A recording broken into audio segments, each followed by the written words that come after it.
जय हिंद दोस्तों इस वीडियो में पढ़ेंगे जीके जीएस के 40 महत्वपूर्ण प्रश्न। अच्छे प्रश्न लिए हैं। ऐसे प्रश्न आप सभी के पेपर में 100% देखने को मिलने वाले हैं।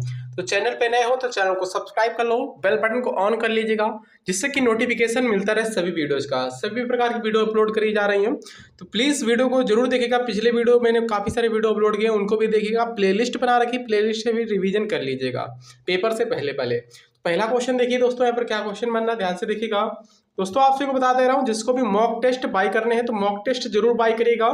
ठीक है दोस्तों, उसके लिए मेरा एक एप्लीकेशन है, दस्तक अकेडमी नाम है एप्लीकेशन का, दस्तक अकेडमी। प्ले स्टोर से डाउनलोड करना पड़ेगा, दस्तक अकेडमी डाल के, ठीक है, डाउनलोड कर लीजिएगा। वहां से भी आपसे लोग पीडीएफ ले सकते हो। 100 रुपीज का चार्ज रखा गया है। या फिर आप लोग दोस्तों, एक मेरा व्हाट्सएप नंबर है 89, बहुत सारे वीडियोज में मैंने बता रखा, ठीक है, 8957621626। ठीक है दोस्तों, इसमें करना कि आप सभी लोग को जिसको भी लेना है ओनली वही मैसेज करेगा। ठीक है, 15 फुल प्रैक्टिस सेट मिलेंगे, सभी चैप्टर वाइज, मतलब कि सभी वहाँ पर मतलब कि होंगे, सभी सब्जेक्ट वाइज होंगे। देखिए सभी चैप्टर उसी में इंक्लूड कर दिए हैं मैंने। 15 प्रैक्टिस सेट, 1500 टोटल प्रश्न रहने वाले हैं, विद सोल्यूशन के साथ रहेगा। ओनली वहाँ पर हिंदी लैंग्वेज में रहेगा। ठीक है, मैथ है, हिंदी है, जीके जीएस है, रीजनिंग है, सभी प्रकार के विद सोल्यूशन आंसर के साथ में। तो जिसको लेना हो 100 रुपये उसका पेमेंट करेगा व्हाट्सएप पे।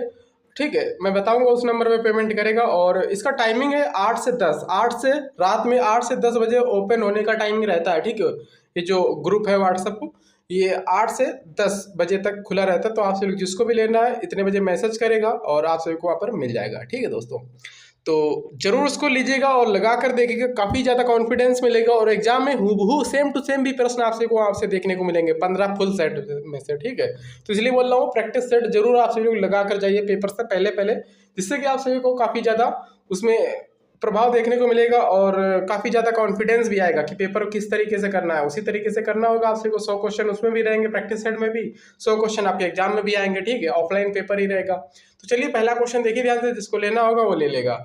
मानव द्वारा सर्वप्रथम किस धातु का प्रयोग किया गया? दोस्तों मानव द्वारा सर्वप्रथम किस धातु का प्रयोग किया गया? कांसा, तांबा, लोहा या फिर चांदी? दोस्तों करेक्ट है इसका ऑप्शन नंबर बी वाला, तांबे का। ऑप्शन नंबर बी करेक्ट है, तांबे का प्रयोग सबसे पहले किया गया था मनुष्य के द्वारा। ऑप्शन बी करेक्ट है, याद रखिएगा। सेकेंड क्वेश्चन देखिए, दीवान ए अमीर को ही विभाग की स्थापना किस सुल्तान ने की थी? दीवान ए अमीर को ही विभाग की स्थापना किस सुल्तान ने की थी? मोहम्मद बिन तुगलक ने की थी। दोस्तों इसका ए करेक्ट है, याद रखेंगे। अगला क्वेश्चन देखिएगा, किस शासक की मंत्री परिषद को अष्टप्रधान की संज्ञा दी गई थी? दोस्तों किस शासक की मंत्री परिषद को अष्टप्रधान की संज्ञा दी गई थी? तीसरे क्वेश्चन का दोस्तों यहाँ पर ए करेक्ट है, शिवाजी। याद रखेंगे, तीसरे क्वेश्चन का ए सही जवाब हो जाएगा। सती प्रथा का अंत और या फिर सती प्रथा का अंत तथा ठगी प्रथा को समाप्त करने का श्रेय किसे दिया जाता है या फिर किसे है? दोस्तों लॉर्ड विलियम बेंटिंग है, याद रखें। ऑप्शन नंबर डी करेक्ट है। राजा राम मोहन राय और लॉर्ड विलियम बेंटिंग ने मिलकर सती प्रथा का और ठगी प्रथा का अंत कर दिया था, याद रखेंगे। राज्यालय या फिर राज्य हड़प नीति निम्नलिखित में से किसके द्वारा लागू की गई थी? बताइए आप लोग। लॉर्ड डलहौजी के द्वारा लागू की गई थी राज्य हड़प नीति। थोड़े इजी क्वेश्चन आपसे लोग मैनेज करेगा, अगर जिसको भी इजी लग रहे हैं तो पूरे में पूरे करके दिखाना है। ठीक है, 40 में से 40 करके दिखाना है कि 40 में से 40 मेरे सही हुए, बिल्कुल ईमानदारी के साथ। ठीक है, मुद्रा राक्षस नामक पुस्तक के लेखक कौन था? दोस्तों मुद्रा राक्षस नामक पुस्तक के लेखक कौन था? 6 क्वेश्चन का ए करेक्ट है, विशाख दत्त था। याद रखेंगे, ए करेक्ट है, क्योंकि क्या होता है पेपर में कभी कभी easy to moderate question easy भी आ जाते हैं और बच्चे इजी क्वेश्चन भी गलत कर देते हैं। ठीक है, इसलिए मुझे छोड़ना कोई कुछ भी नहीं है, इजी प्रश्न भी कराने हैं, हार्ड क्वेश्चन भी कराने हैं। कला की राजधानी और पहाड़ी शैलियां किसके लिए प्रसिद्ध है? दोस्तों चित्रकला के लिए प्रसिद्ध है। इसका भी डी करेक्ट है, याद रखेंगे। ऑप्शन नंबर डी राइट है। अगला क्वेश्चन देखिए ध्यान से, यामिनी कृष्णमूर्ति किस नृत्य शैली के लिए विख्यात है? दोस्तों 8वें क्वेश्चन का करेक्ट है इसका ऑप्शन नंबर सी वाला, भरतनाट्यम के लिए विख्यात है। भरतनाट्यम नृत्य शैली के लिए विख्यात है यामिनी कृष्णमूर्ति। लंदन किस नदी के किनारे स्थित है? दोस्तों लंदन किस नदी के किनारे स्थित है?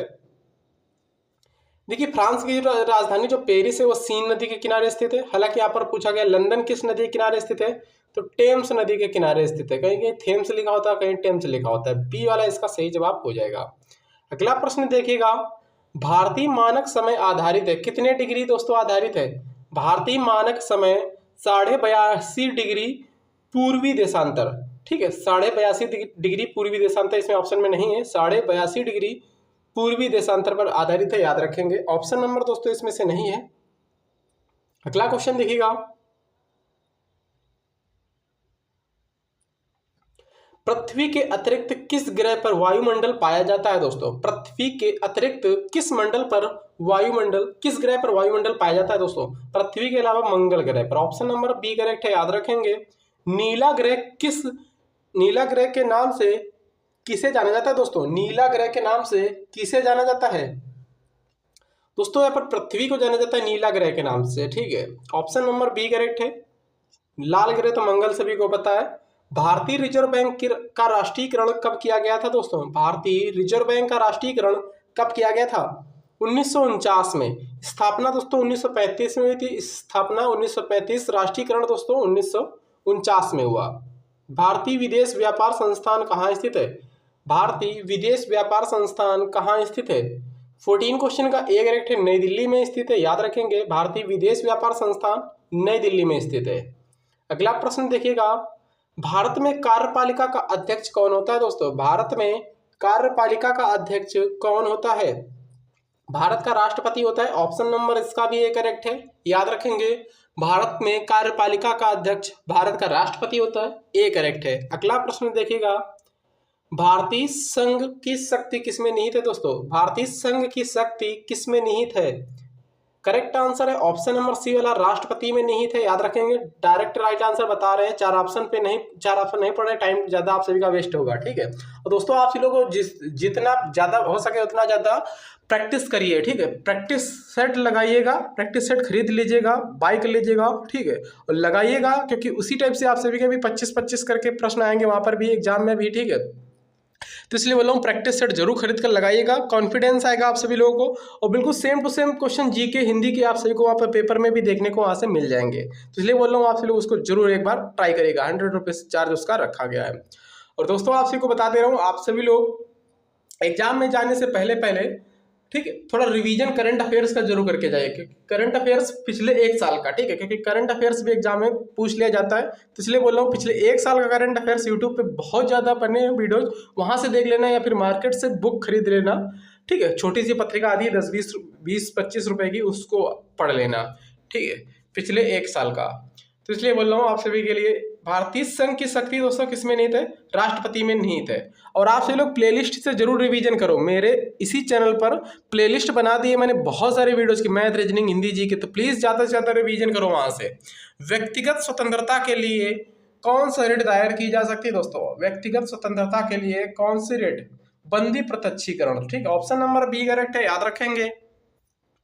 भारतीय संविधान की किस अनुसूची में राजभाषा उल्लेखित है दोस्तों? किस अनुसूची में? 8वीं अनुसूची में राजभाषा है, ऑप्शन नंबर बी करेक्ट है। राजभाषा क्या है दोस्तों? हिंदी है। लिपि दोस्तों देवनागरी है। निम्नलिखित में से कौन सी शर्त भारत की नागरिकता प्राप्त करने के लिए नहीं है दोस्तों? संपत्ति स्वामित्व तो ये नहीं है, ठीक है, संपत्ति स्वामित्व से उसमें कोई मतलब नहीं, इससे नागरिकता नहीं मिलने वाली है, ठीक है।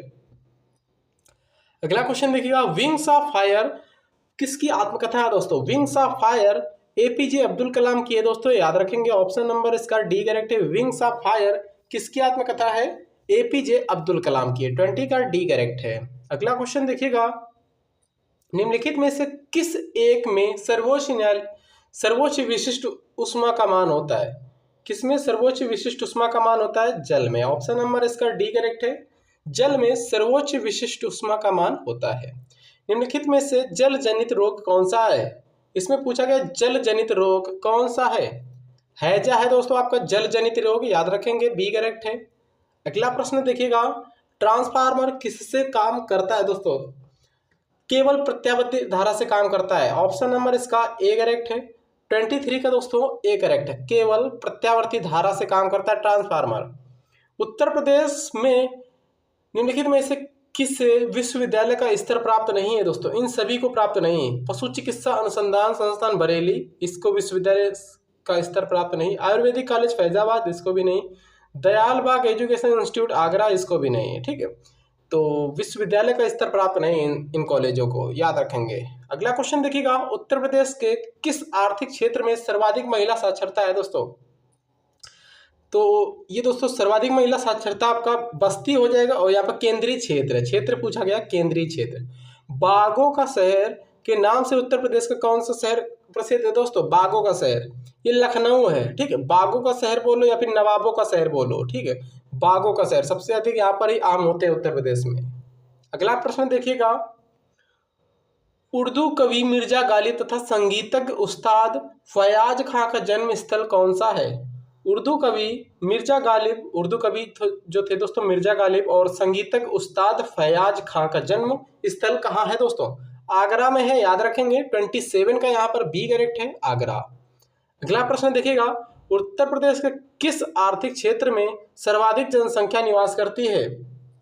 तो दोस्तों ये पूर्वी क्षेत्र में है, ऑप्शन नंबर डी बी करेक्ट है। 28 का बी करेक्ट आंसर हो जाएगा। उत्तर प्रदेश के 4 से 5 या 6 क्वेश्चन आ चुके हैं। ठीक है, तो मैनेज करिए, सभी राज्य के स्टेट वाइज भी क्वेश्चन हम करा देंगे। ठीक है, क्योंकि स्टेट वाइज भी क्वेश्चन बन जाते हैं। उत्तर प्रदेश हालांकि सबसे बड़ा राज्य है यूपी, मतलब कि भारत का, तो इससे क्वेश्चन बन जाते हैं। उत्तर प्रदेश में द्विसदनीय व्यवस्थापिका है, जिसमें से एक विधानसभा है, तो दूसरी क्या है दोस्तों? विधान परिषद है दूसरी। ठीक है, जिसमें से द्विसदनीय व्यवस्थापिका है उत्तर प्रदेश की, एक विधानसभा है, दूसरी आपकी क्या हो जाएगी? विधान परिषद हो जाएगी। 29 का बी करेक्ट है। 30 देखिएगा, खाद्य श्रृंखला से अभिप्राय है, इसमें से किसके द्वारा ऊर्जा अंतरण होती है? खाद्य श्रृंखला से अभिप्राय है, इसमें से किसके द्वारा ऊर्जा अंतरण होती है? 30 का यहाँ पर सी करेक्ट है, एक जीव से दूसरे जीव की ओर, ऑप्शन नंबर सी करेक्ट है। ऊर्जा के किस रूप से प्रदूषण की समस्या नहीं होती है दोस्तों? तो यहाँ पर सौर ऊर्जा से प्रदूषण की समस्या नहीं होती है, याद रखेंगे। ऑप्शन नंबर दोस्तों इसका भी बी करेक्ट है, याद रखिएगा। चलिए अगला प्रश्न देखिएगा, बाढ़ को रोका जा सकता है, कैसे रोका जा सकता है दोस्तों? बाढ़ को कैसे रोका जा सकता है? 32 का दोस्तों करेक्ट है यहाँ पर, नदियों पर बांध बनाकर एवं वृक्षारोपण करके, ऑप्शन नंबर इसका डी सही जवाब हो जाएगा। बाढ़ को कैसे रोका जा सकता है? नदियों पर बांध बनाकर एवं वृक्षारोपण करके। देखिए, वह संविधान संशोधन जिसके द्वारा जीएसटी पारित किया गया था दोस्तों। जीएसटी का फुल फॉर्म क्या होता है? Goods and service tax. ठीक है, तो जीएसटी सबसे पहले किस राज्य में लागू किया गया था? भारत के किस राज्य में जीएसटी सबसे पहले लागू किया गया था? आप सभी लोग कमेंट बॉक्स में कमेंट करो। ठीक, बताओ। और दोस्तों ये संविधान संशोधन पूछा गया है, ये 101वां संविधान संशोधन था, याद रखेंगे, 101वां संविधान संशोधन। अगला प्रश्न देखिएगा, निम्नलिखित में से किस कंपनी ने 2040 तक कार्बन न्यूट्रल होने की घोषणा की है दोस्तों? किस कंपनी ने 2040 तक कार्बन न्यूट्रल होने की घोषणा की है? Mahindra and Mahindra, option number इसका सी सही जवाब हो जाएगा, याद रखेंगे। चलिएगा अगला प्रश्न देखिए ध्यान से, सोशल नेटवर्किंग वेबसाइट फेसबुक के संस्थापक का नाम बताइए आप लोग। फेसबुक के संस्थापक का नाम पूछा गया आप सभी से। सोशल नेटवर्किंग वेबसाइट फेसबुक के संस्थापक का नाम मार्क जुकरबर्ग है, याद रखेंगे। ऑप्शन नंबर सी करेक्ट है 35 का, क्या करेक्ट है? सी सही जवाब हो जाएगा। केंद्रीय चावल अनुसंधान संस्थान कहाँ अवस्थित है दोस्तों? केंद्रीय चावल अनुसंधान संस्थान कहाँ अवस्थित है? तो दोस्तों कटक में अवस्थित है, याद रखिएगा। कटक। ठीक, कटक किस राज्य में? आप लोग बताओगे कटक किस राज्य में, कमेंट करो। चलिएगा अगला प्रश्न देखिएगा, बैरोमीटर की खोज किसके द्वारा दोस्तों की गई थी? पूछा गया आप सभी से, बैरोमीटर की खोज किसके द्वारा की गई थी? राइट ब्रदर्स या फिर ई टोरिसेली? दोस्तों करेक्ट है 37 का, ऑप्शन नंबर बी वाला ई टोरिसेली। ठीक है, बी करेक्ट है, याद रखेंगे। अगला प्रश्न देखिएगा, वर्ष 2018 का अर्थशास्त्र का नोबेल पुरस्कार किन्हें प्रदान किया गया था? वर्ष 2018 का अर्थशास्त्र का नोबेल पुरस्कार किससे प्रदान किया गया था? ठीक है दोस्तों, मेरा मकसद कम समय में ज़्यादा क्वेश्चन कराने का है, ज़्यादा टाइम खींचने का नहीं, कि ये नहीं कि आधा घंटा हो गया 40 मिनट हो गया, 50 मिनट हो गया, एक एक घंटे लोग ले रहे हैं, एक एक घंटे में 40-50 ही प्रश्न करा पा रहे हैं। तो ऐसा मेरा मकसद नहीं है। 40 प्रश्न आपसे को 15 से 20 मिनट कराने का मकसद रहता है, चाहे मैथ, चाहे आपका हिंदी हो, चाहे आपका जीके हो। ठीक है दोस्तों, मैथ, हालांकि मैथ और जीके रीजनिंग में टाइम तो लगता है थोड़ा, ठीक, क्वेश्चन सॉल्व करने पड़ते हैं, हालांकि इसमें ज़्यादा टाइम लगता नहीं है। ठीक है, तो आपसे को कम समय ज़्यादा से ज़्यादा देने का प्रोवाइड करता हूँ मैं। ठीक है, कम समय में ज़्यादा क्वेश्चन देने का मेरा मकसद रहता है। तो इसमें क्या, वर्ष 2018 का अर्थशास्त्र का नोबेल पुरस्कार किन्हें दिया गया था? विलियम नॉर्दहॉफ व पॉल रोमर को। ये करेक्ट है, याद रखेंगे। अगला प्रश्न देखिए ध्यान से, 39 प्रश्न देखिएगा। प्रभावपूर्ण मांग का रोजगार सिद्धांत दिया था, किसने दिया है दोस्तों? प्रभावपूर्ण मांग का रोजगार सिद्धांत किसने दिया है? कीन्स ने दिया है, याद रखेंगे। ऑप्शन नंबर डी करेक्ट है। 40 क्वेश्चन देखिएगा। कोहरा, बादल, कुहासा किसके उदाहरण है? एरोसॉल, ठोस सॉल, जेल, झाग। दोस्तों इसका ए करेक्ट है, एरोसॉल के उदाहरण है। अब बताइएगा कितने प्रश्न आप लोगों ने सही किए हैं। ठीक है, तो बस इतना ही, मिलते हैं नेक्स्ट वीडियो में। थैंक यू, जय हिंद। वीडियो को शेयर किया करो भाई, शेयर किया करो, और जो बच्चे चैनल पर नए हैं चैनल को लाइक, सब्सक्राइब, शेयर जरूर करिएगा।